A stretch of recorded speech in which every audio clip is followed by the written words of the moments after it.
ल्याकिङमा चाहिँ राष्ट्र ब्याङ्कको ठुलो समस्या भएको चाहिँ मैले देख्छु सर। र यसमा चाहिँ मैले केही कुरा राख्न चाहन्छु।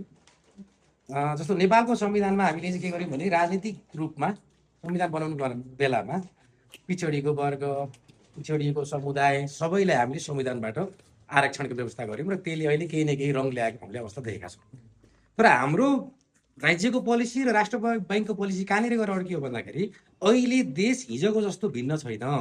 आज काठमाडौँको आँखाले, पोखराको आँखाले पहाडलाई हेर्नुभयो भने कुरा बिग्रिन्छ, तराईको आँखाले पहाडलाई हेर्नुभयो भने कुरा बिग्रिन्छ।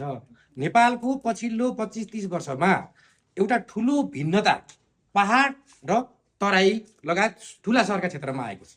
र गुल्मी जिल्लाको हकमा मैले यहाँ कुरा गर्दाखेरि र यो लगायत खास गरी मध्य पहाडको कुरा गर्दाखेरि सबैभन्दा ठुलो समस्या अहिले पहाडले झेलेको छ। त्यो के कारणले झेलेको छ भने राज्यको विभेदले झेलेको छ। एउटा राज्यले आङ्गी क्याम्पस लुम्बिनी प्रदेशमा मात्रै तपाईँहरूले हेर्नुभयो भने पाल्पामा मात्रै भेट्नुहुन्छ।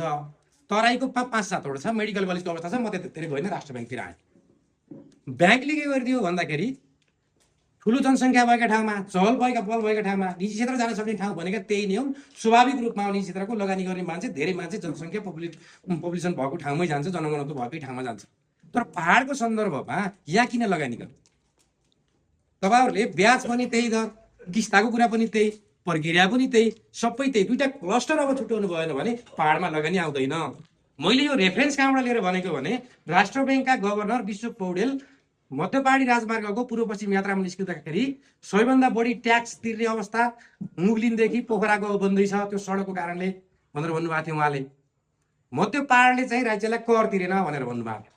त्यसकारण त्यो मध्य पहाड हाम्रो गुल्मी जस्तै जिल्ला भएर जाने हो, त्यो अझै हाम्रोभन्दा पनि कमजोर छ। हाम्रोमा मदन मण्डल राजमार्ग आएको छ। त्यसकारण त्यहाँ कर तिर्नलाई त लगानी गर्नुपर्ने होला, लगानी गर्नलाई ब्याङ्कले ऋण दिनुपर्ने होला। त्यो ऋण तपाईँको बुटवलमा त्यही चिजमा पाइन्छ भने यहाँ व्यवसाय किन बस्ने? यो चाहिँ मैले पोलिसी ल्याकिङ, यो चाहिँ खास गरी राष्ट्र ब्याङ्कको एउटा ठुलो समस्या देख्छु। र मैले गभर्नर साहबको कुरालाई पनि जोडेँ, लिखित पनि अलिअलि गरेको छु। र अर्को वर्तमान अवस्था, ल मैले एउटा मेरो अनुभव सुनाउँछु। कोभिडको बेला थियो, यो बनाउँछु भनेर लाग्यो, 3.5 करोड इस्टिमेट गरेको 5.5 करोड गयो। त्यो 5.5 करोड मैले कसरी खोजेँ? 2 का दरले ब्याजले, 5 का दरले ब्याजले आफन्ती नाताको त गरे। अब चल्न थाल्यो। मैले ब्याङ्कको किस्ता उठाउने बेला पछि त घट्यो 16-17। त्यो समस्या कहाँबाट आएको भन्दा राष्ट्र ब्याङ्कले 16-17% हाम्रो ब्याज दर पुऱ्याइदिनु भएको नि त। म 15 वर्षदेखि ब्याङ्कसँग आबद्ध भएर काम गरेको छु।